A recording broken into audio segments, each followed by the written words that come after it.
Healing starts when we tell the truth about what incarceration does to the mind, the family, and the spirit. Accountability is not about shame. It is about ownership, repair, and choosing a different future. Coming home requires more than release papers. People need identity, wellness, mentorship, and structure. Restorative leadership means we do not just survive the system. We rebuild lives, families, and communities. This is Life Switch Conversations.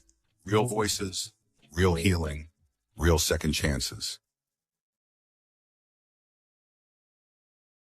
Good evening, everybody, and welcome to the very first episode of Life Switch Conversations. My name is Derron Simon, and before we get started, I want to tell you why this matters. Tonight, you're not going to hear from politicians. You're not going to hear from professors. You're not going to hear from people reading statistics off a piece of paper. Tonight, you're going to hear from people who actually lived it. Men who have made mistakes, men who have lost years, men who have watched birthdays, graduations, funerals, and family milestones pass by from behind fences, walls, razor wire. But here's the thing. This show is not about prison. This show is about people. It's about what happens after the sentence. It's about fathers trying to reconnect with their children. It's about mothers who never stop believing. It's about second chances. It's about falling down and finding the courage to get back up again. You see, all across the country, there are millions of people whose lives have been touched by incarceration, not just those who serve time, but the wives, the husbands, the children, the parents, the friends, the employers, and entire communities. For too long, many of those stories have never been told. Well, tonight, we're telling them, not to make excuses, not to glorify bad decisions, but to understand them, to learn from them, and maybe, just maybe, to help somebody else avoid them. This is a place for honesty. This is a place for accountability. This is a place for healing, and this is a place for hope. So whether you've been impacted by incarceration, love someone who has, or you're simply trying to understand a world you've never seen before, thank you for being here. This is more than a podcast. This is a conversation. This is a movement. And this is Life Switch Conversations. Tonight is special for me, y'all. Not because we're launching a podcast, but because we're starting a conversation that many people have never been allowed to have. Sitting here with me are two brothers from different walks of life, different backgrounds, different stories, different mistakes, different victories, but all of us share one thing in common. At some point in our lives, we had to make a decision, stay where we were or make a switch. And that's what tonight is really about. Not prison, not crime, not headlines. It's about people. So before we talk about incarceration, before we talk about mistakes, I want America to meet the men sitting at this couch with me today. Let's start at the beginning. So we're going to start from you, my man. Tell us your name, where you're from, and who you were before prison ever entered your life. Go ahead, Tip. You can start. So my name Tip. My name Dominique. Everybody call me Tip. Typical growing up in Detroit neighborhoods, you know what I'm saying? Hanging out, guys in the neighborhood, doing whatever, you know what I'm saying? I ain't never really been into no gang, but it was more so like clique streets or whatever, you know? Yeah, 7 Mile. Grew up with a bunch of friends. Fighting, looting, like drugs, violence, all that stuff, you know what I'm saying? Pretty much leading up to prison. I incarcerated when I was 20 or 21, I think. What I was before I went to prison. Just a young guy growing up in Detroit, hanging out, doing whatever people was doing around me, you know what I'm saying, in the environment. All right. My name is P. Play RP. Before prison, I was just a young guy in the city, for real. I'm from the east side, grew up on the east side, born and raised on the east side. And most of my life in Southern Mile area. Originally, I was just a young guy trying to get some money. I really didn't involve myself in no gang. I mean, other people would say they was doing gang shit. It was money made. I found money for real. I still did the whole century. I don't want to be treated. And watch my surroundings a lot on mistakes individuals. You know, so blessed enough that I dealt with some solid people in my life, you know, maybe the East China, bro, got locked up, what, like 22, 23, got locked up, yeah, five and a half, something like that. Came home in 2018, and really the rest of history from there. What did you want to become when you were younger? We all had those ambitions or aspirations. I find it interesting when I talk to people about it. Like, if you had to say briefly, what did you want to become when you were younger? Yeah, he had the pathway with the streets at a young age, really young age. I looked up to my favorite movie was Godfather 2 still to this day. Beautiful movie, great storyline, but it really showed the history of how my dad name the Godfather, you know what I mean? So at that point, I felt a little bit, because I was that, right? I related to it. I was growing up, some of the prior, y'all, dog man, yeah. And that every day, yeah, about 50 times a day, when tell me I wasn't going, and yeah, I was just that was all I was thinking about it. And also, I can only be from where I was at. Most of the guys, the older men around me was all in the streets as well. Okay. Uncles, cousins, you know, everybody was hustling, everybody was doing something. Some guys hit legs to the hustle. It was all about the hustle. So my mom only told me, like, yeah, no matter what you do with this school stuff, you're going to end up in the streets. So just be a smart again, smart guy that last long in the streets. So it was the street. Pretty much same here. Like the older I got, as far as being a teenager and a young adult, you know, everybody wanted to be in the streets. We was heavily influenced by the music you listen to, the older guys we grew up around. So if niggas wanted to be dope nigga or growing up over in my neighborhood, everybody was like flashy, listening to the Street Lord, Jesse James, Blade, or whatever. So they influenced us at a high level. So all we wanted to do was what they was rapping about. As far as like once I became a teenager and I got influenced by the people that I was around in the neighborhood, that's when I kind of started wanting to be in the streets, sell. So, yeah, I think up until the time that I was incarcerated, that's all kind of all I was focused on. Let me ask y'all this: who believed in you the most growing up? Your mother?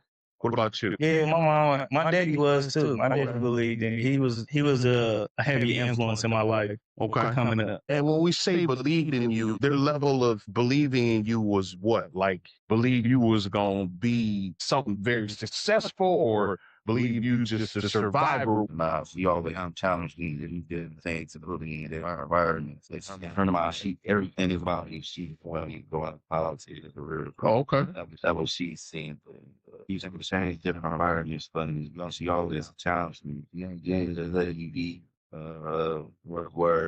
enemies. She was like, I had anything going on, nobody else made this shit there. She's a big cheerleader, my biggest supporter. We talking about football games, sports games. I remember one year I tried to do vape team at school. Just oh, cool. She told me like, yeah, you do that, and you do good. I'm gonna buy you some shoes. It's very. I had green there, like tell them doing everything. So yeah, that was my support. Of course, my mom always been in my corner since I was a baby. I mean, I would say I had a lot of support from my mama's side of the family. They more so believed in me more so than I even did. They seen things in me that I didn't see growing up. And even coming through school, everybody always been around, always told me how smart I was. And, you know, I was always figuring stuff out and just processing things in my mind.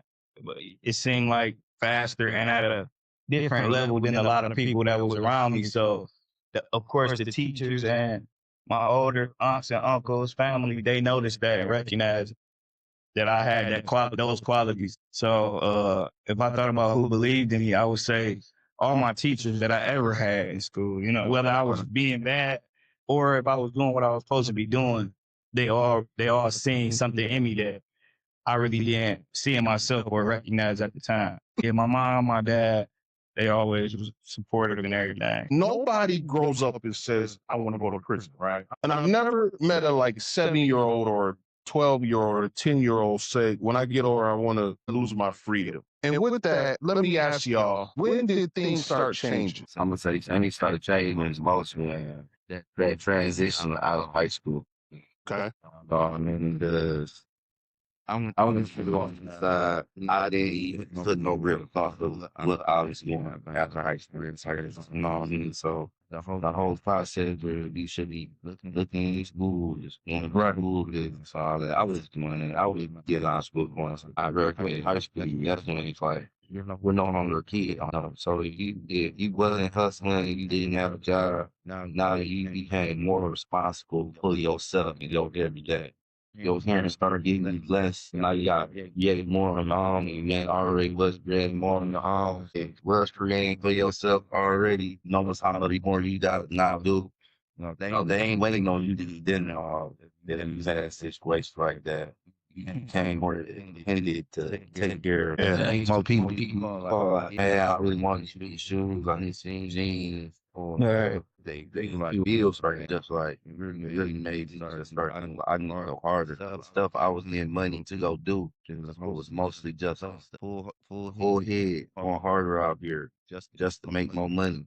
I learned how to make money off of guys that was around me that was in the streets. Or off what I learned from the movies, the other ways you live financially well. Yeah. I said, okay. Yeah. I say, yeah. For me, it happened when I got in high school. Like, Oh.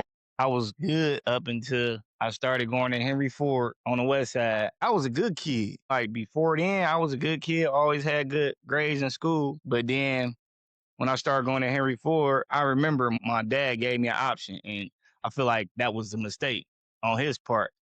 He was going to pay for me to go to St. Martin de Porres Catholic school. You feel me? And he gave me the option. He was like, you want to go to And of St. course you Martin said de no. Porres? I'm like, of course not. He in the hood. He's all my friends. Yeah. So I'm like, hell no, I want to go That to Henry. That shouldn't have been an option. should have been like, you're going. He should have, and I wouldn't have had no choice. I guess I don't know what I would have did.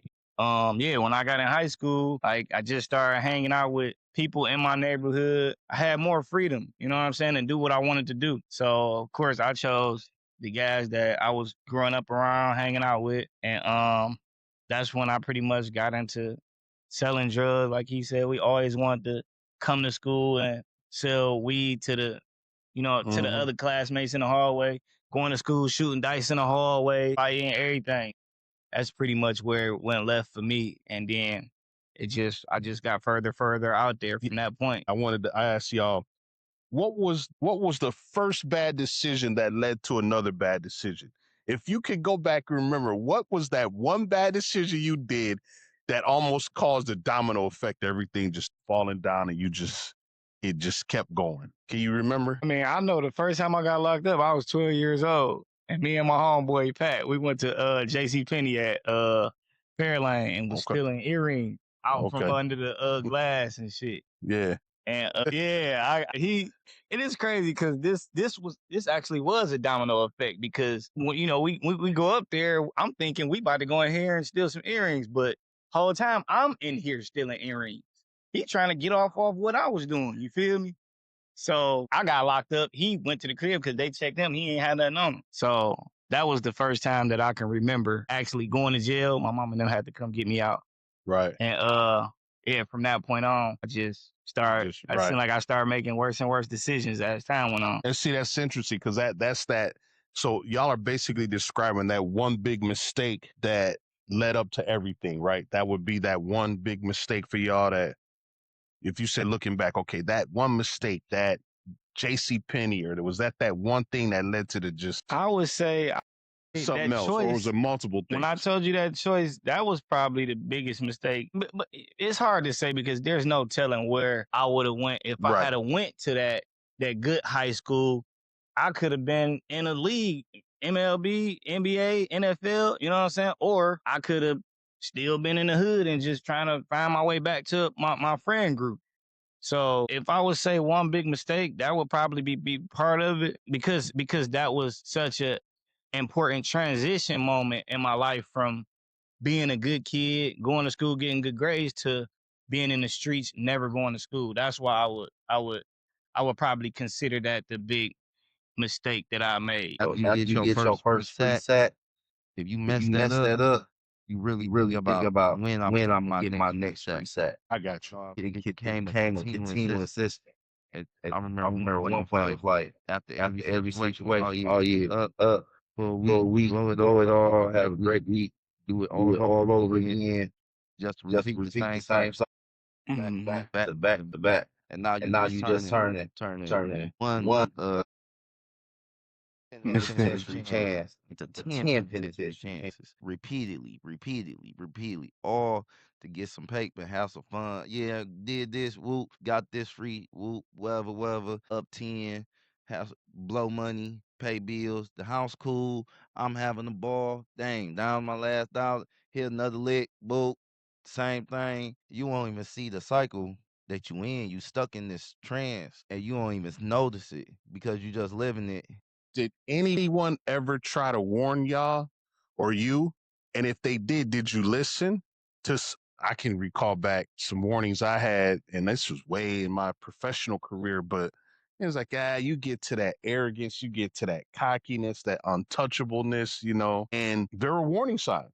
I think everybody gets warned, but can y'all remember some? Were y'all warned and did you listen or did you just? I can think of three very vividly. Okay. God rest my Uncle Mike, God rest my Uncle Heidi, man. Every day they used when I was in my most, I'm gonna say troublesome time.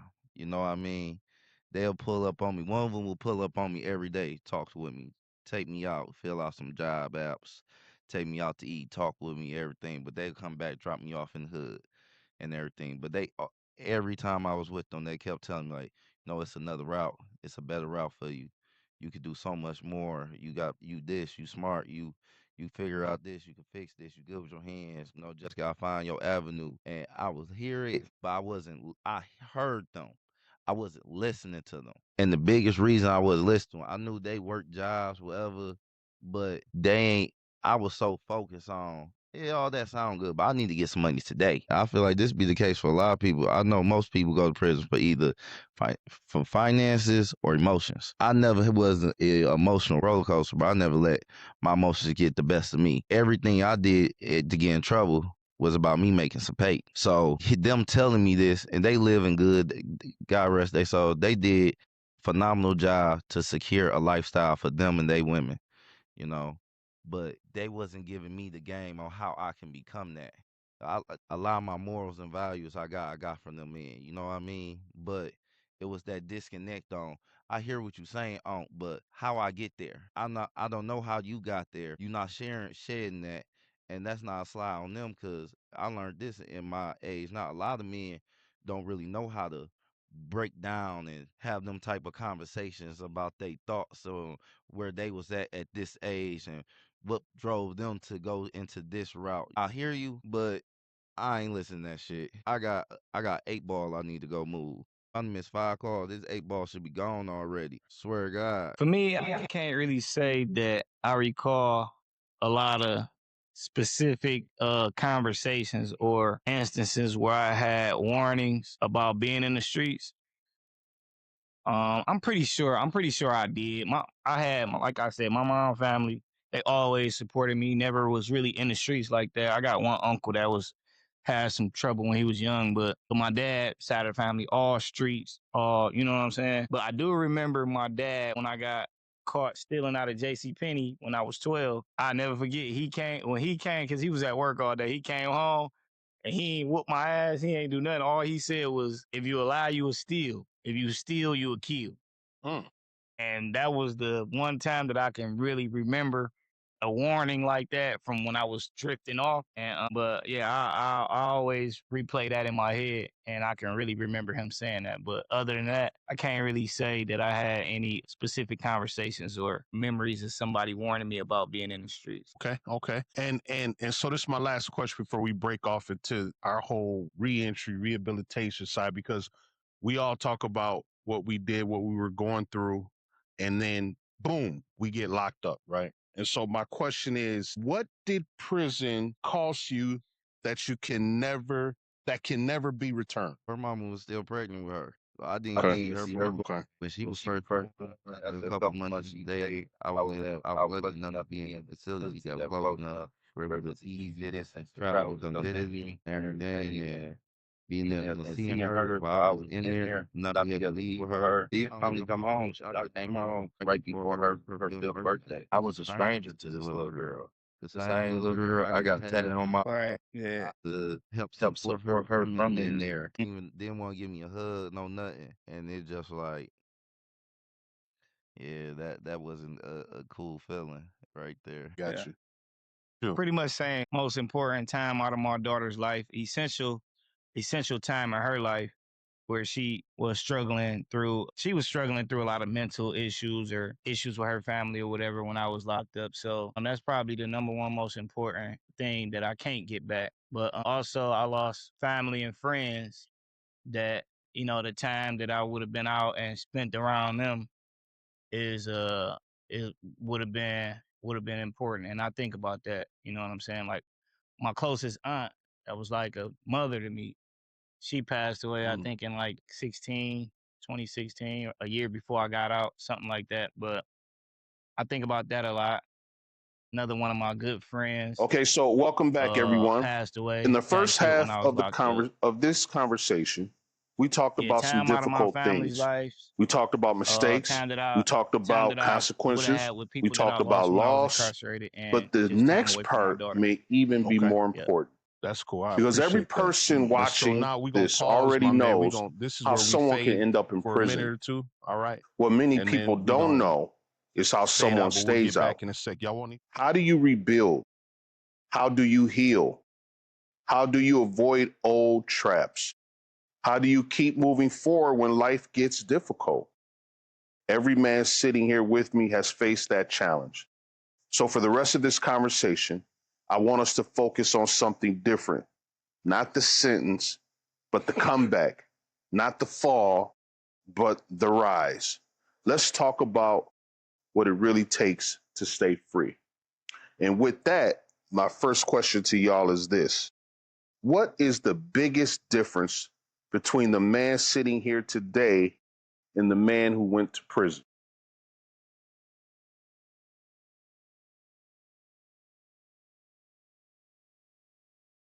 They now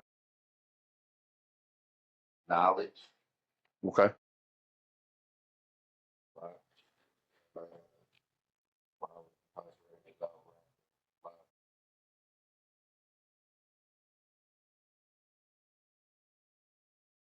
Like the rich just gave me a okay. So yeah, so it gave me I learned a lot from them, learned to look at things differently, learned a lot more about options, about how to construct business and do business for yourself. Um, I spent a lot of time in the law library. That helped me learn a lot about laws, contractual laws, and things of that nature. You know, so that I'll say that really the biggest difference in me now is knowledge. Okay. Okay. What about you, Tip? Experience, big, huge for me. Things that I experienced internally within myself. You know what I'm saying? Things that I went through, transformations that I made while I was incarcerated, and release from prison. Lifestyle. So many things. It's a whole mental transition when I was incarcerated. Knowledge and experience and just mental. Okay. What let me ask y'all this. What is the one habit you had to completely eliminate from your life? One thing I had to completely eliminate from my life is what is that called when you gloating, the ego. Oh, ego. Yeah. Ego gone. Ego been stripped away. I don't have an ego about nothing no more. Um, I'll probably say that's the one thing that been stripped away from me. And honestly, that's probably the best thing that got taken that I could have lost was my ego. You know. Okay. What was the one thing that you completely eliminated from your life? Environment, number one. Okay. The places that I hung out with, or the places that I hung out at, people that I hung out with, prior to going to prison and after I came home, I think that was the most important thing. So let me ask y'all this: who can no longer have access to you if you want to stay successful? Who can no longer have access to you? Whoever triggers you, Oh, okay. I never thought of it like that. Okay. whoever triggers you, that's how the best way I can see it. So if it's a friend, a sibling, a cousin, family member, you need to stay away from them. If they trigger you, Trigger you how though? it is different type of triggers, but trigger you to have ill intent. Okay, You know I what I got mean? you. If somebody can trigger you and you get that mad that you don't even think of nothing else, then you need to remove them from you. Or if somebody can trigger you into getting off the path that you done placed for yourself, you need to get away from them. Anybody that's going to try to pull you away from what you done decided for yourself. You know what I mean? Okay. Can't say it's one person that cannot have access to me because of the mental state that I'm in currently. Ah, It ain't nothing that's going. It can't nothing knock me off. okay. Where you at now? I can't really think of one person that can't have access. Anybody Or that I dealt with, experienced anything with, they got my number. They can call me, and they know what I'm on. You know what I'm saying? They know not to call me on no nonsense, no negativity. If they call me, they looking for advice, help, inspiration, or whatever. I can't really say that it's one person that can't have access to me. Maybe like female shit like that, but as far as people who know me, they know they can call me if they need some help. They know what I'm doing if they call me. They know what the conversation gonna be like. It's gonna be real. I'm not gonna sugarcoat it. You gonna get from me if you call my phone or if you come around me. You know what I'm avoiding, and you know what type of time I'm on off bail. So everybody know about me. You know what I'm saying? Okay. If you had to describe what are some of the traps that you think pull people back into trouble after they come home? Man, it's too many to just say a couple. Maybe top three there. Real. Two. What are some of the traps? These girls, These girls. You would think that the girls would be, I don't want to say supportive, but I don't think they're like saying, hey, we want you to go back to prison. So how is it that they become a trap in that sense, right? Okay. Not bash them, just how is, no, yeah, you know what I'm saying? Like how could that female become a trap for us? The female can become a trap for you real easily because I can speak from my experiences. Women, a lot of the time, they think, men as well, you should always think 5 years ahead. You know what I mean? You want to plan out 5 years ahead. But a lot of times with women, and I'm only speaking from my experience, they set expectations that don't necessarily be realistic. You know what I mean? And when they do that, they will then get to add in the amount of pressure they put on you unknowingly to step in, to provide, to have this, to get this done for y'all to flourish in the future. You know, and a lot of times they may not be reading the scene. Rent is due, but you've been home for 30 days and you just now getting the job and she telling you rent due. Like, girl, I haven't even collected the first check now. Right. You know what I mean? Or it could be, oh, there's something that happened with her car and you on work on car, but it need to get fixed. And now she, you know, or you might have a woman that thinks she's understanding of the trials and tribulation you're going to, but she don't know how to effectively express herself in these situations, you know. So now it leads to a bunch of arguments, you know, and everybody don't handle arguments well. Yeah, hostile and toxic. And I've never been, when I was on parole, I had me a DV. I never put my hands on a woman in my life. Even in this DV, I never put my hands on her. oh wow. But I had a problem with coming from prison. You can't talk to a man with your hands. All that getting loud, doing this, acting like you about to grab something. Now I'm on high alert. So before you get to grab something, now I'll grab you and try to shake you around, manhandle you, which is wrong. But that was a triggering moment because who you talking to like that? Where I come from, you know what happened to you? You know what I mean? Yeah. But these is, everybody ain't rap tight to be able to identify that. And even like I said, I had to deal with that. I thought I was calm, cool, collected. I'll never find myself in a situation like that. I was in a situation like that. Yeah. Think that Stress environment. Me personally, the environment being in the places that you put yourself in and the people that you put yourself around. That's a big trap for a lot of people. You know, they come home and they hanging around the same people. If not, if not the same people, the same type of people that they was hanging with before they went to prison. So that's number one for me. And also, a lot of guys come home and they chasing what's going on in the out in the world, in the streets, in the hood right now.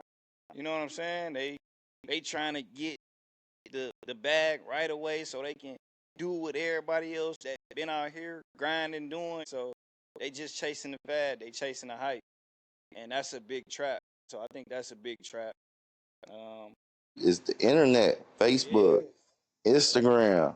You watching everybody else highlight reel and you still trying to get your stuff together. Or you on Facebook and you get shared, somebody share something, share this. Next you know, you see a video of somebody you love and you care for going through something. Like you said, hanging with the homies, man. You hanging with the homies.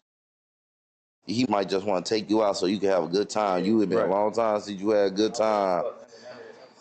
Now you in the club. He iced out, got the bottles coming, got all the girls. The girls on you because you with him.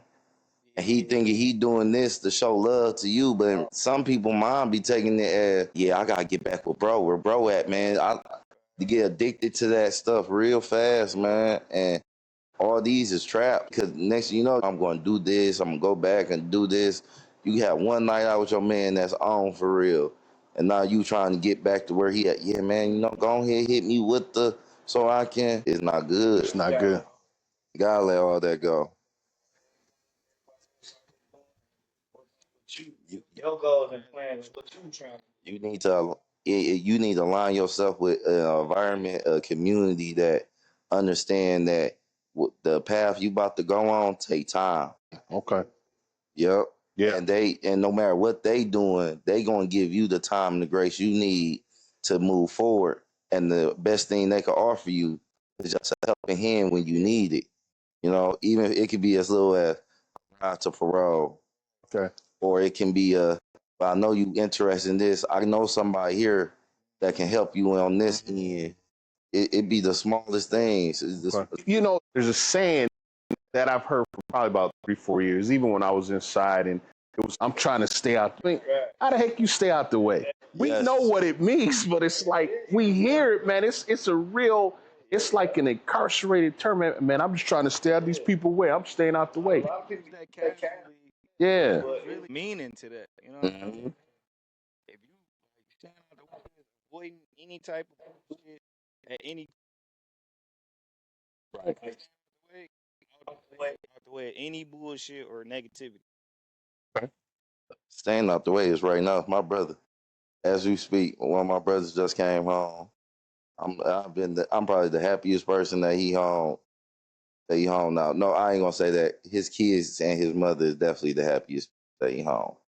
But he is the definition of stay out the way. He on his mission, got his blinders on. He don't want to go out and chase it being outside all day. He ain't even trying to be up under a woman all day. He spend an hour and a half every night before he go to bed in his books, doing his reading up. Cause he done came home, got in school. He in his books every morning. He up 5 in the morning in the backyard, getting him some push-ups, doing pull-ups on the clothes. Oh, Yeah. you don't know every houses don't have them clothes hang lines. We still got him. His pull-ups on there, shower. He out the house. He on his way. If he ain't driving or nobody can drop him off, he on his way to the bus. He on his way to school. He staying out the way. Get his money. Do a couple odd jobs for some pay. Cut some grass, add some bushes, whatever.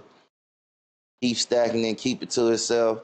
Buy the things he need. Get the things his daughters need, and just go to school. Love it. Align yourself in the best situation with the best outcome for you. You know what I mean? For staying out the way could be just staying in the house for some people. Some might be, yeah, if I go back on this block, man, I'm gonna be around everybody. Something gonna happen. You know, last I heard, they was shooting over there, dice game over here. Staying away from that. You know, it ain't for you right now. Right. Okay. So for y'all, what does a normal successful day look like for y'all? And what I mean by that is talk about kind of like what y'all do now, your career, or where you've been, or where you're going. And so, what does a normal, typical successful day look like for y'all today? A good conversation with my daughters. Okay. They get home, I'm at home. I don't spend much time at home. I'm going to get off my tail and go get it type of individual.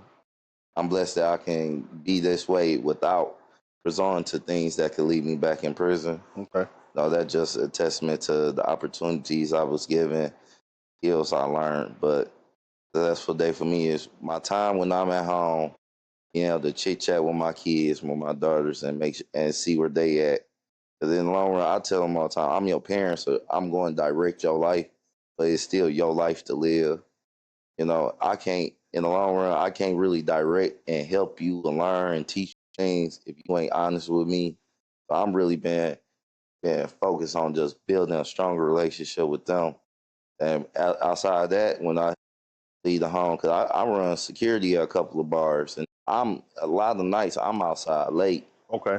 My day start early, but like work-wise, my day may not start till 8 p.m. I may not make it back home till 4, 5 in the morning. So every day I'm blessed enough to make it home where the people that I employ that help get money with this security stuff make it home to their family. Every day everybody made it home. I'm able to be at the crib when they waking up for school. They coming back in from school. I get to talk with them. That's a successful day for me. That's awesome. What about you? Anybody call, they need a tire replacement. Dispatch come out and repair what they whatever item service that they need. That's a successful day. Flipping. What do y'all do to reel yourself back in? I call my therapist. Okay, because this is critical right here, right? Because I know I've been there, and if you had to tell me what do I pray, but I don't really. Well, I mean, I love to hear what y'all do. So serious. I call my therapist. Okay. Seriously. I tell everybody I know that they've been locked up for 3 or more years. If they willing to accept it or go to it, because a lot of people ain't ready to open up and talk about their hurts, their past, their thought pattern. You know, if they open to it, I tell them, man, go see a therapist, bro. Ain't nothing wrong with it. I do it. At one point, I seen one every week. Now it's more like once every couple of months. So therapist versus life coach. What do you? It doesn't matter. I don't know if it matters. I never involved myself with a life coach. I can only speak on what I have therapists. Okay. I went through therapy, you know, and I started off because I was unfamiliar with therapy, how it really worked. I started off doing in a group therapy section. Okay. That was like once a week. You meet up, be in there for like 2 hours. Everybody just share a little bit, you know. Not to say similar to what we're doing right here, but in the way that it was a situation like this. Everybody was sitting in a nice couch, big circle. Was everyone previously incarcerated? No. See, because the one thing that I want to do, and I know Life Switch, we want to get there. And I think what I want to do is, you know how you got AA, NA? Yeah. You don't have anything to celebrate a returning citizen. No. Like, you should be able to stand up and say, I'm Derron Simon, and I've been recidivism free for 3 years.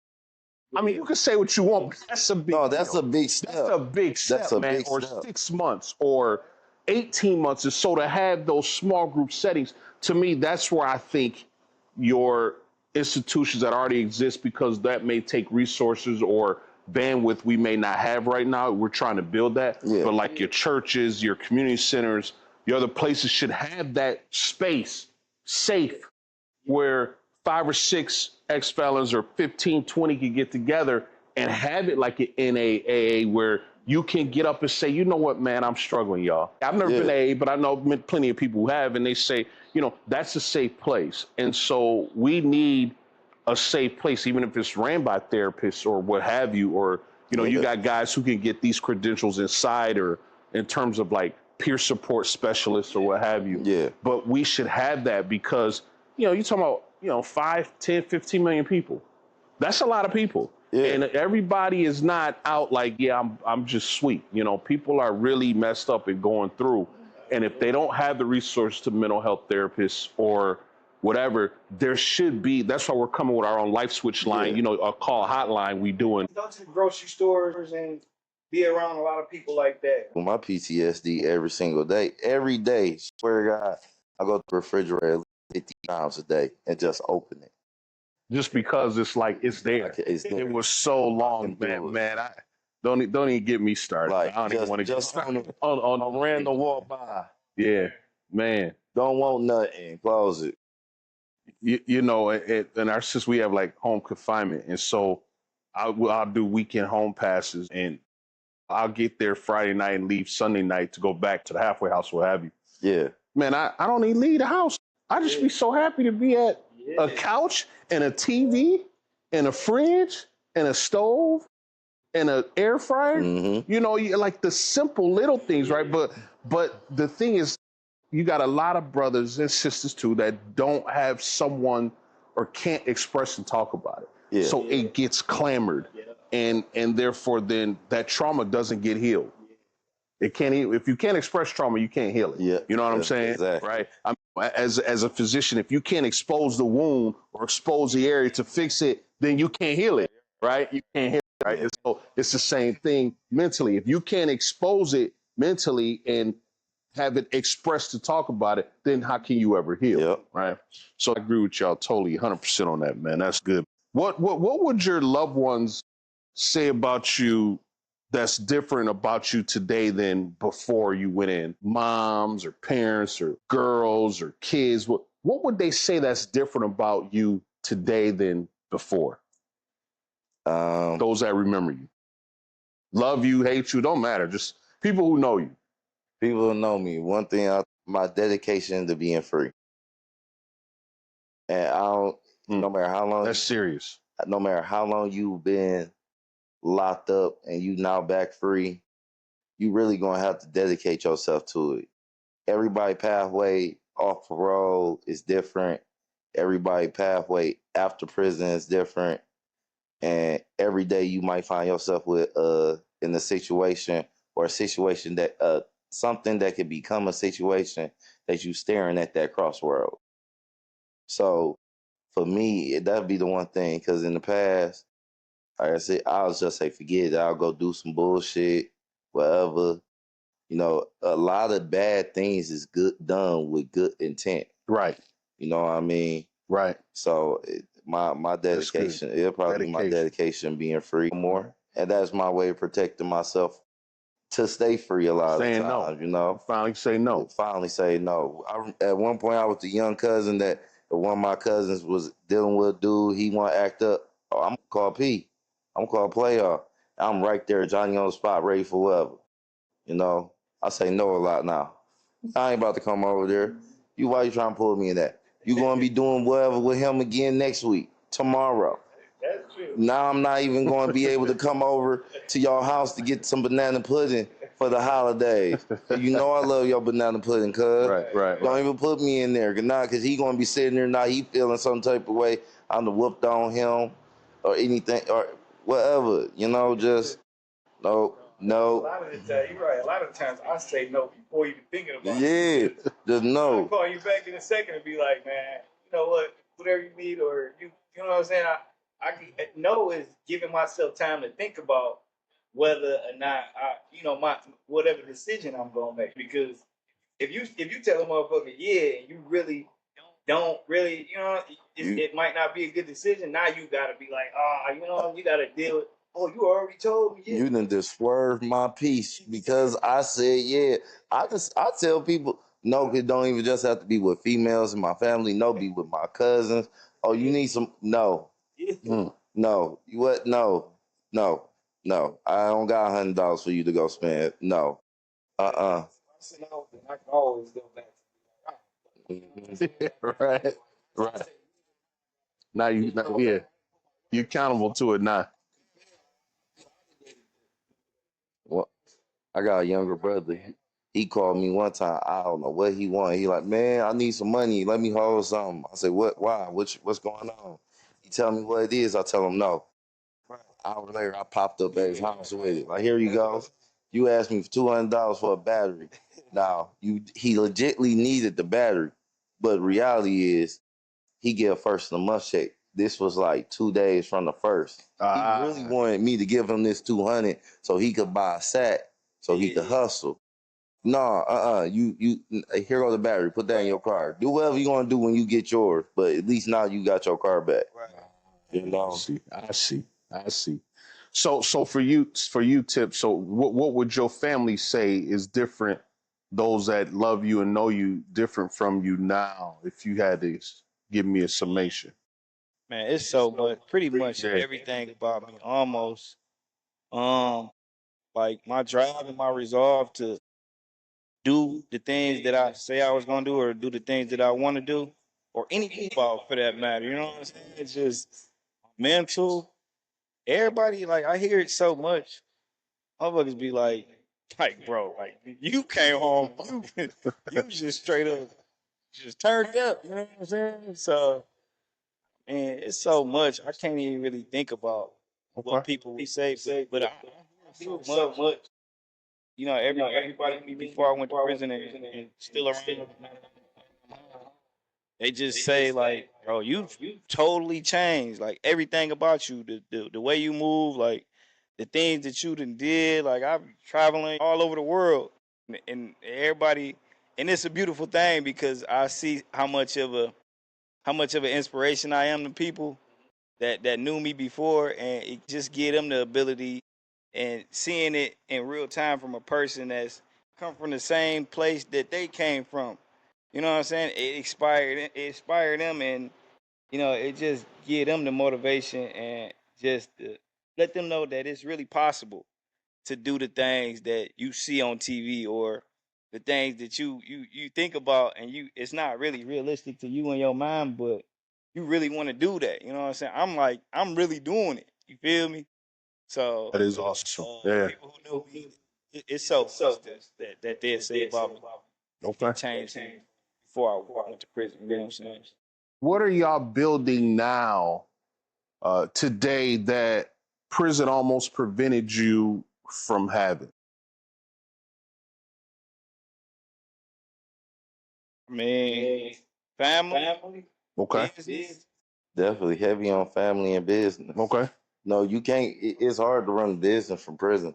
Man, it's you would impossible almost. right for real. And then that's if you already had the foundation set before you go in.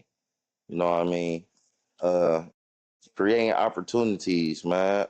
In the last, like I said, spoke briefly. I run security at so many bars. I done helped like three of my homies get off for parole. Okay.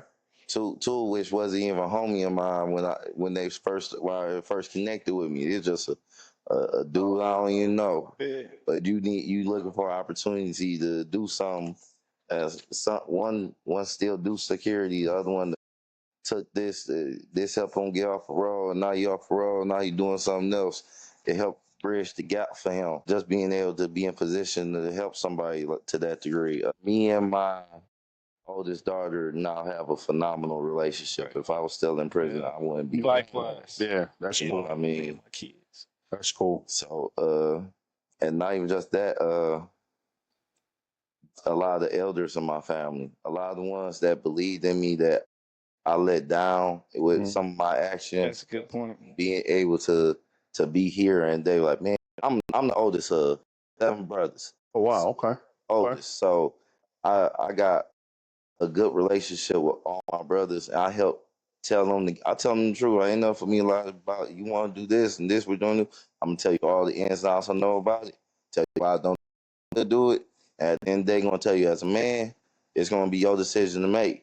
Okay. But I will tell you this: you could go through you got to deal with the possibilities of all this negative, or you could do this and only have to really focus on the possibilities of the positive. Because a lot of like I said, man, when I first came home, I was a assistant at Denby High School, my alma mater, and everything. I was operating they scoreboard for them. Okay. And at practices, I'll just chop it up with the football team and everything. I used to tell them, like, man, as y'all get older, y'all gonna have a lot of things put in y'all way in y'all face on how to get money, what getting money really look like. I'm gonna tell y'all from experience, it's nothing more pleasurable than to know that whatever you made this week, this day, whatever, you could go spend it on whatever you want to do. A lot of guys I know didn't take their first vacation till they was in their 30s and 40s. That's because when we used to go out of town, I can only speak for me, and you know, but most of the time we went out of town, it was the hustle. Yeah. You ain't on vacation if you hustling. I got a little something like that. Yeah, telling one of my cousin just turned 19. He got him a good job. He at Chrysler now and everything. While before he got in Chrysler, he was trying to hustle. I was like, man, don't even do that, man. Stay focused. Your mama says she about to pull you in. Stay true to that, man. 2 years later, now he hired in, no kids, making good money. I told him, like, man, holler at me once you get hired in, man. I'm gonna go on vacation with you, or go on your own. Go put your feet in the sand in Miami on your own, and be able to have you a ball. Yeah. He called me down there on FaceTime, like, cuz I'm loving it. I'm loving it. Yeah. You know, just being able to really be able to experience life. Exactly. You know, and that's Lifestyle. That's being in prison helped me be able to tell that to the next person. yeah. You know, Yeah. and from the older generation, like my great uncles, you know, they used to chop it up with me, but it was a lot of hidden details that I'm giving it all. I'm telling you the good, the bad, the true, the false. Trust me in it, or don't believe me, however it go. But you don't believe me, you gonna learn in due time that what I'm telling you is true. I got too many young kids that's around me, younger guys, and him like, man, you ain't never lied, and you ain't lied about that girl or that dude, man. Yeah, I ain't even mess with none of that no more. Just trying to just give them a voice that they don't hear much. You know, Yeah. I appreciate the ability to be able to do that. Yeah. You know, Yeah. You know, I'm gonna do something a little different this time. I want us to picture something. Somebody watching this episode may be sitting in a prison cell. They may be in a halfway house. They may just come home last week. Somebody they may be one bad decision away from losing everything. So I want each of us, and I want y'all to imagine that person is sitting right here on this couch with us. What would you tell them? it's a marathon, not a race. Okay. Don't rush none of this stuff, man. Sit down if you need to. Whatever you think you're gonna lose, you can get back tomorrow. Take some time, sit down, and put together you a plan. You ain't on nobody else. We all on borrowed time. The higher power decides this for us. So in due time, just craft this thing out to the best of your ability. Just because Joe Nim is doing that doesn't mean you gotta do that today. Because Joe could be doing that today, and 2 weeks later he dead. Yep. 2 weeks later he locked up. You know, it's not a race. It's a marathon. You want to be able to be here to enjoy it for years.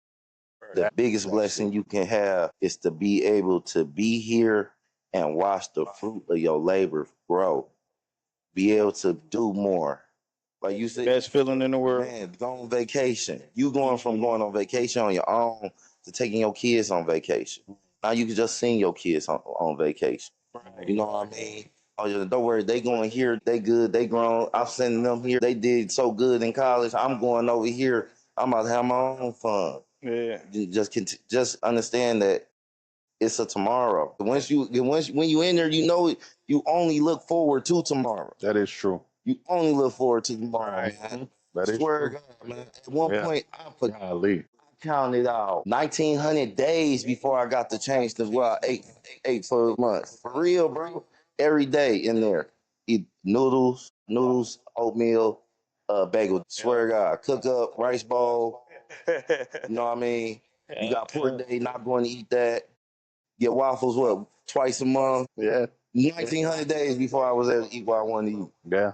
First thing I came up, what you want to eat? Let's go to Benny Hanna. Give me a hibachi. I want the real thing, man. Where's some crab legs or something? Yeah, I know. What about you? What about you? I would say put that pride to the side. Pride is like one of the most, I think, is one of the biggest things we struggle with, and that land us in prison. It cost us our life at one of the highest rates in the country in Detroit. It's pride, bro. Like, just let it go. Ain't like social media or whatever way you felt like you got disrespected, or whatever name that you trying to live up to, whatever you trying to do, your pride is really driving that force or that choice. It's a big thing. Just let it go. Like, us as younger, us in our community, we don't even understand that that's what it is. Like, we don't even know it's and causing us to make these decisions. You know what I'm saying? It's all pride mostly. Like, we ain't really starving and about to have to go rob and kill somebody to put food on our plate. You know what I'm saying? Government ain't gonna let you starve. Like, we got bridge card, we got Medicaid. We not in a position to make the decisions that we do that cause us to be in them situations and lose our life. It's mostly just pride. So pride is the devil. Put your whatever saying it is, it's that pride. That's what I would tell them. Okay, so a couple more, and I mean, this has been, yeah, I'm so blessed. I'm speechless at how well this has gone for us today, man. This is awesome, man. What advice would you give to the family member who loves someone that's incarcerated right now? Don't give up on them. Okay. It's not over. Mm-hmm. It's not over, man. And continue to be there. Yep. Support. Everybody needs somebody. Yeah. And more than anything, That's the saddest thing I've ever seen in prison. Lonely guys. Yeah. I mean, that's got to be some of the Yeah. loneliness is one of the most debilitating It is. It's one thing to be lonely because how are you lonely with around a bunch of people? Right. Most people think loneliness is you in a cave somewhere by yourself. Loneliness around a bunch of people is probably one of the most debilitating forms of loneliness you could ever think of. Yeah. You know what I mean? That the support, when you supporting somebody, a lot of people don't know it. That support can help keep them sane. Exactly. Yeah. That could be the difference between me waking up on my bunk or waking up in the hole. Oh, You know what I'm saying? yeah. That one letter that they can get that day, or that one surprise visit that just popped up, or that one $20 on my commissary, that random secure pack, random letter, anything. That could be the difference from a nigga crashing out and catching a whole nother bit. That one picture. That one picture. Big on pictures, Yeah. man. Just send me that one. Send me that pictures, please. Just send me anything. Y'all just went to the It Virgin could be. Can I get a come on?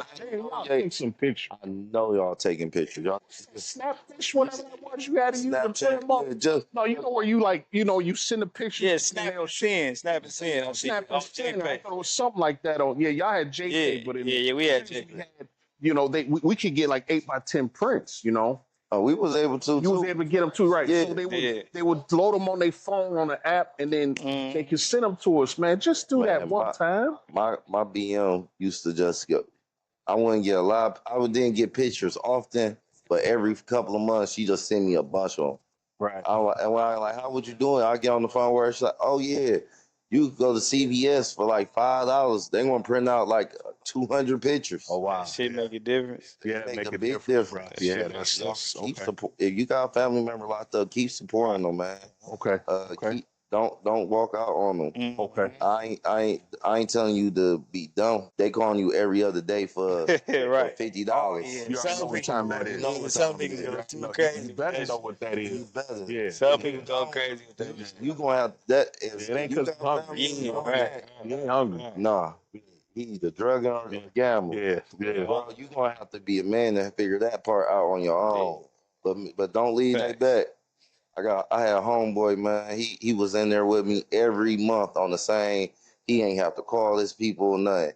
He got visits every 3 months, but every month on the same day, the money was sent.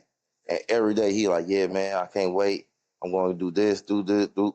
And he used to stay focused on what he say he going to go home and do. but he was bad with the drugs out here. Right. Once he get to that bottle, get to drinking, he like fucking with the hoes, do a little coke, find himself back in there for another 18-month bit. Right. He kept doing the same thing over and over and over again. He couldn't get out his own cycle.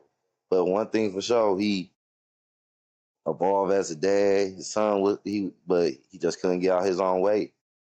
Right. His family never left him. Never left him. And that was a blessing for him. Yeah. Because it kept his mind sane. Yeah. Even though he kept doing I guess he was sane to a degree. Right. He helped other younger guys not make the mistakes that he made. You know.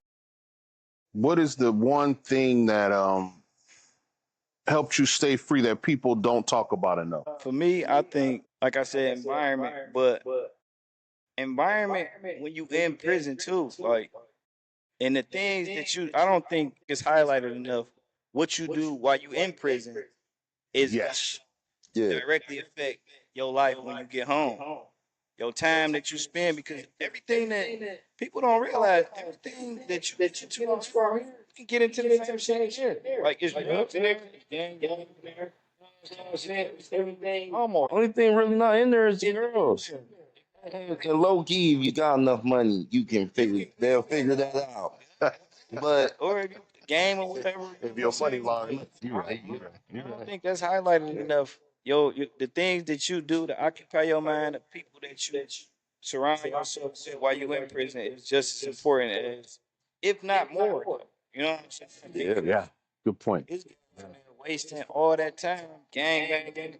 You know what I'm saying? For just trying to do drugs or get the bag in or whatever they trying to do. You know what I'm saying? I think that's just as important as the things that you do when you come home.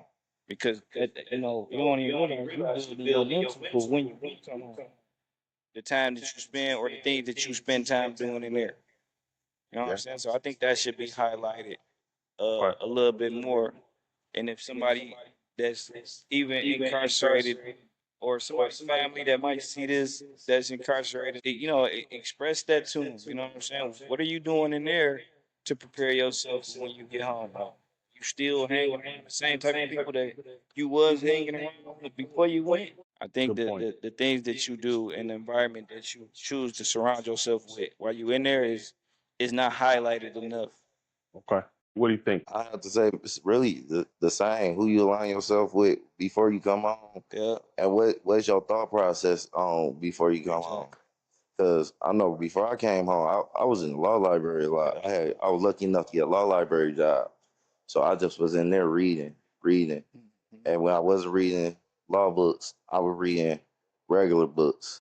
All that just helped me start putting together a plan of what do freedom look like to me. Right. Once I was able to identify what freedom looked like to me, I started working out what is my steps to get to this, to get to that. That helped me a lot. Another thing I'll say to help keep you free is putting together you a schedule. Yeah. It's to create you a routine. It's the same thing you do when you in there. You create you a routine. I do this at this time, this at this time. Do the same thing when you get home. I will tell anybody that's coming home, you ain't got no real plan of what you want to do, or you have the biggest worry about how you going to make some money, provide for your family, don't even worry about it. It's hard out here, but it ain't that hard out here. It really ain't. And you can, real life, if you want to work for somebody or work for yourself, you can create that path for you. Now they paying for you to go to the trade schools now. Yeah. There's opportunities now. I just was talking to one of my little brothers and his friends. I taught one of his friends to become a fireman. I swear he 22 right now. He in fire academy. He already getting paid because he in the fire academy. I told him just like this, like, bro, you tell me another job you can think you about to go do. What you about to do that's going to pay you $60,000 a year and you only work for, what is it, 8 days a month? Yeah. He said 8 days a month? It's like 4 days a week. Yeah. Like nursing. Like nursing. You Like want people to nurses. But nursing, if male or female nurses, man, they 3 days a week. Yeah. 3 days a week, 312. Yeah. I told him, you work 2 24-hour shifts, that's your check, that's your weekly check. Yeah. That's it. Like, I'm gonna make how much? Yeah. You gonna walk away. That's why I overtime.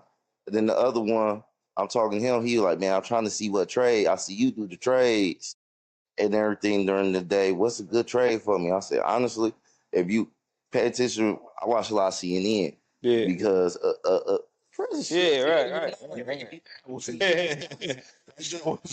Channel. I'm like, man, we live in a time where America needs to be rebuilt. Yeah.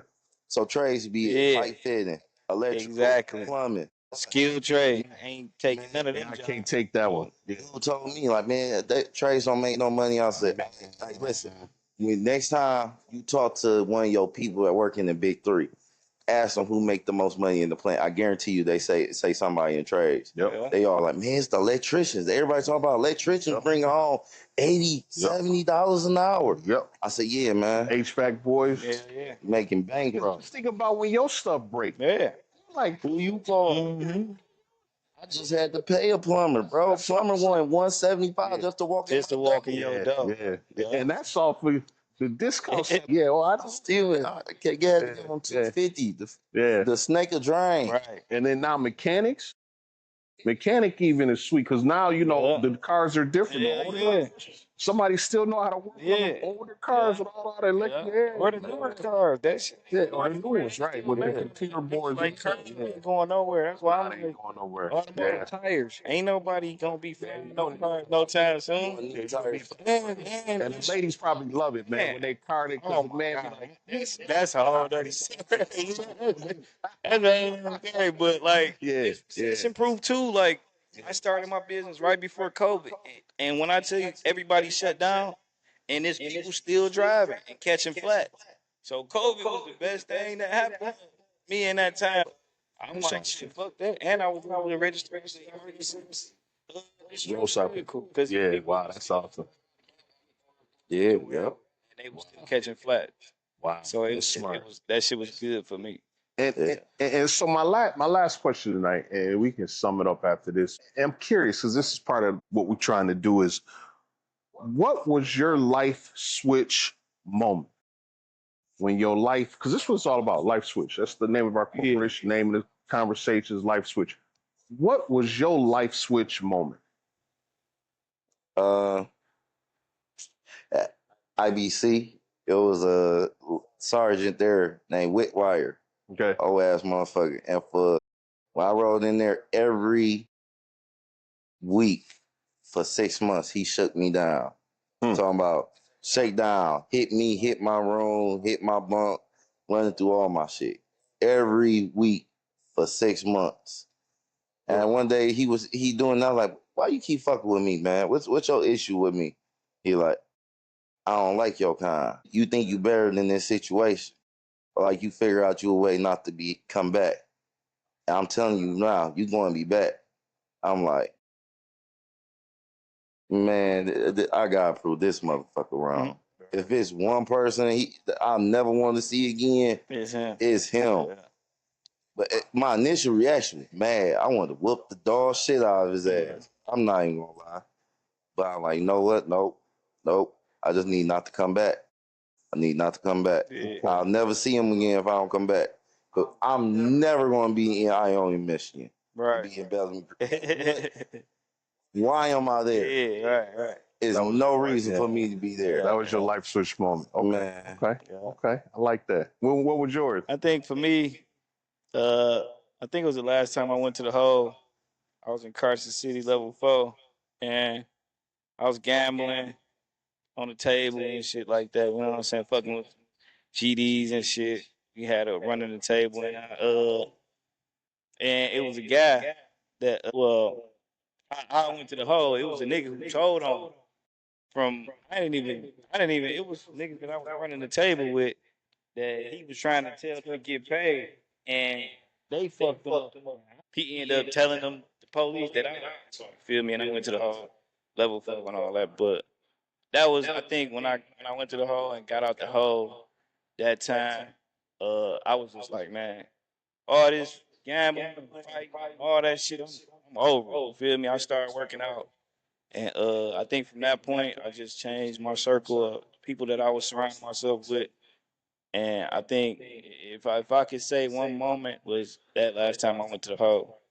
Okay. And when I got out, I was like, fuck it. And I just started moving different when I was in there. That's awesome. Well, fellas, man, I want to thank y'all personally, man, for being here. We good to go, man. I really appreciate y'all, man. I'm gonna sum this up, man, and I'm gonna just read my little closing, man. But y'all, this was sweet. Yeah, it was. Man, this is right around time, man. And I hope and pray that we're blessed to many more episodes on different things. There's so much, it's so rich, and I don't think we'll ever run out of content and topics to talk about from when we return, and the challenges that we face and how we can help and bless each other so that we can kill this epidemic of recidivism, the reoffenses. It's one of the most brutalest epidemics that you could ever think of. They say what, five out of seven Yeah. go back to prison. Yeah, within 5 years, like 60-80%. Yeah. Some kind of way. Yeah, you know, and I mean, we not, you know, stats are stats and data is data, numbers don't lie. Yeah. But why, you know, Yeah. and the why is so, it's like going back to the devil's playground. I couldn't understand it. And so in 2016, man, I said, Lord, we got to do something. That's when the name Life Switch came. And then for all those years, I wanted to give it up. I wanted to go do something else. And you know, situations landed so that now this is what we got to do, you know, because now's the time. And so Definitely the time. The United States government ain't playing fair. no, and all the organizations, you know, funding getting cut or you're not getting it, or so we can't depend on others to support. Yeah. We got to do it for ourselves, and there's enough of us that it can be done. You Prison know? ain't no better either. That shit getting worse and worse. I talk to my people all the time about Cameras everywhere. There's no stripes anymore. There's not this badge of honor anymore. Where you say, "Oh, I did a bit, man." Who? that shit dumb as hell. Please don't brag about it no more. Like that's not a badge of honor no more. You know what I'm saying? And so it ain't cool for no one. I don't care who, how bad you had it to how sweet you had it. It fell white collar, blue collar, orange collar. It don't matter. And I think that's what good about this platform is because it gives us an opportunity to remove that badge of honor and tell our story about how prison changed our lives for the better.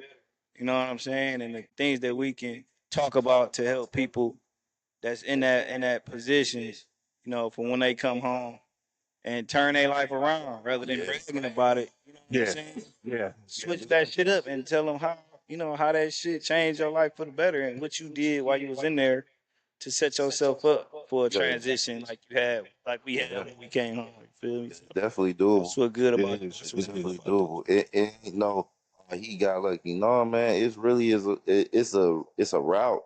It's a route to do this, man. It really like if we with this platform, we gonna help get this route out to people. Yeah, right. And you follow what they say. It's going to happen. Spread the word out. It's going to happen, and it's nothing. And once it happens, nothing else to do but grow.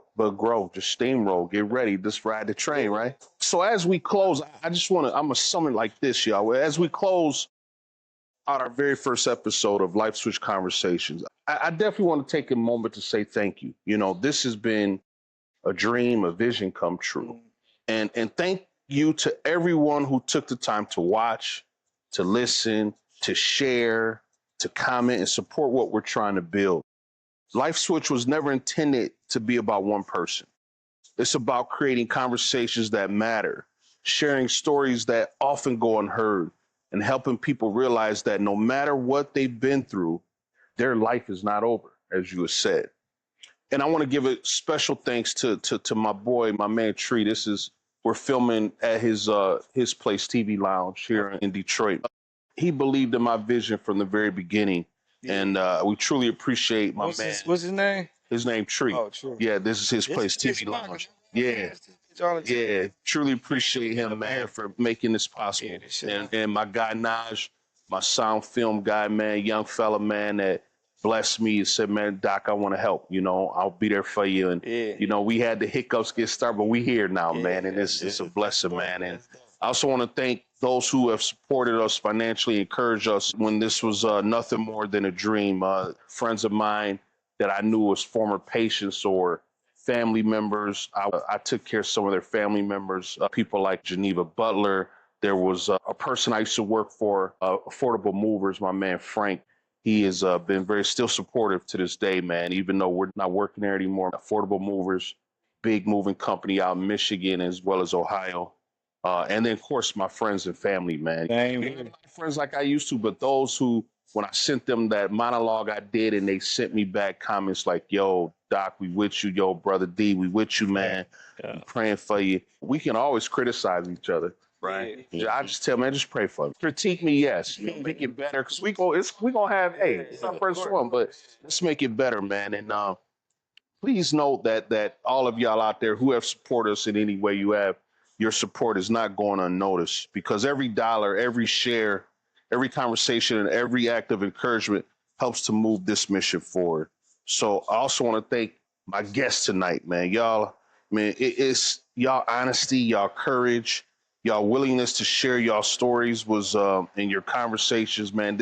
It wasn't easy. You know, it's uncomfortable. I don't know if y'all have ever been able to do this kind of platform Nope, before. it's my first time. But man, it's just breathtaking, man, to be able to sit here and have these honest conversations with y'all about something that's so negatively perceived in society. Yeah. You know what I'm saying? So this is wonderful, man. And also, I appreciate you for the opportunity, man, for share my story. You know what I'm saying? Yeah, man. Brother Nate, shout out to Nate. You know what I'm saying? Supposed to be there. They pulled us up, man. My other guys are supposed to be here next time. We gonna grow this thing. That leads to my next part, man, is that now I want to hear from y'all out there. And so if any of y'all have comments about tonight's show or ideas for future episodes or questions you'd like us to discuss, or if you have a story of your own that we need to bring on here, if you'd like to be part of the Life Switch conversations as a guest, or you know someone journey deserves to be heard, email us. Email us at info@secondchancenetwork.com. That's info@2ndchancenetwork.com. Because some of the most powerful stories have yet to be told. And some of the people who can help change lives may be watching this episode right now. And this is only the beginning, y'all. And so if something you heard tonight touched you, if it challenged you, if it inspired you or helped you see things differently, then please share this conversation with someone else. And because you never know whose life may be one conversation away from a switch. And so until next time, I'm Derron Simon, y'all. Take care of yourselves. Take care of each other. Keep moving forward. And remember, no matter where you've been, no matter what you've been doing or have done, and no matter what people may think about you, your story is not over. Your future is not written, and your next life switch may be closer than you think. Good night. God bless, and we'll see you on the next episode of Life Switch Conversations. God bless. Thank you, fellas. Appreciate y'all, man. Thank you. Thanks, everyone. Mobile tire service. If y'all, you feel me? If y'all catch a flat anywhere, 247 Tire Repair on Instagram, Facebook, 247 Mobile Tire Repair. We on Google. We about to be expanding to Cleveland. Should be out in Cleveland next month. We'll be in Chicago in a couple months. And 247 Mobile Tire Repair. If y'all ever get stranded with a flat anytime throughout the Detroit, Metro Detroit area, Cleveland, anytime in the day or the night, 2, 3, 4, 5 o'clock in the morning, we gonna answer the phone. Come get y'all full service tire repair shop on wheels. So 247 Tire Repair. You know, All right, man. We appreciate it. Thanks again, my tech Appreciate people, you, my man. man Naj, man. Yes, thank you. I thank Shakoya down there who brought me Naj. She's out there, man. And so we it's the young people, man, you know, and they never been, but they see the journey, they see the vision, and they want to bless us, man. They the next up, though. They the next up, man. That time is coming. So it's a beautiful thing, man. We thank you, y'all. Many, many more shows and episodes to come. Thank you for your support. Please support us. Please support us financially. Please support us by sharing, subscribing, watching it, telling somebody else. And I know great things are coming. Yeah, So positive platforms. it's coming.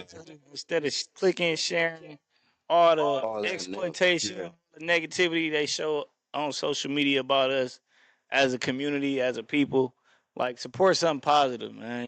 Cause they pushing the the nonsense at a higher rate than we can even compare to. Everything they got on social media, they want us to be looked at like as fools. They want to exploit us so they can keep making money off of it. So comment, like, share on something positive. Repopulate the prison pipeline right now. They trying to. There's a lot of guys when they did a lot of these mass incarcerations, especially of us, of minority black people. Yeah. They're getting old and they're passing away. So they trying to really trick and figure out more ways, and they're gonna pay people to influence people to do more bullshit to get back into the system to refuel this same slave trade that is the prison system, man. They ain't looking for. They want you to jack wreck, crash out, move around. You do the illegal ways to provide for yourself and your family. There's a higher day chance they can grab you. Because once they grab you, it's hard to get them to let go of you. Exactly. That's so You know? Once you get that number, I got my shit on probation before I even went to prison. But once you get that number, they got That's your number for till the day you die. Till the day you die. I swear to God. So, And this is a paycheck for them. yep. And they just trying to find out the next way through movies and entertainment, but now it's social media, advertising on the internet, because that's all we looking at. So they just trying to find the next way to exploit us and make money off of us, and we losing because of we killing each other and fighting each other. We don't even realize what's happening. We ain't endorsing each other, doing business with each other. We got to make a change. So And for all my brothers and to our sisters that's gonna be on their way home, it's room for y'all to join into this fight. Yeah. To make a difference as well, man. It's different ain't just for us, it's for our kids and our kids' kids. We want to tell that story, so contact my man Doc. He trying to put something together good and big. They together. And I got my upcoming episodes are gonna be I'm doing the youth. I'm doing age brackets 12 to 15, 15 and 19, and 20 plus year olds. I'm doing a whole month segment on women. We're gonna really the children. We're gonna do mental health. We're gonna do wellness. We're gonna do job workforce. We got all kind of, I'm looking for future people to be their own hosts, have their own show. Yeah. Where Nas just filming them and they got their own segment times. I'm looking to build a real network, man. That's dope. And it's going to be staffed by us who have been through, because we got a story to tell and we got the passion to talk about it. So I thank all of y'all, and thank you everyone for listening. God bless y'all, and we'll see you soon. All right. Thank you.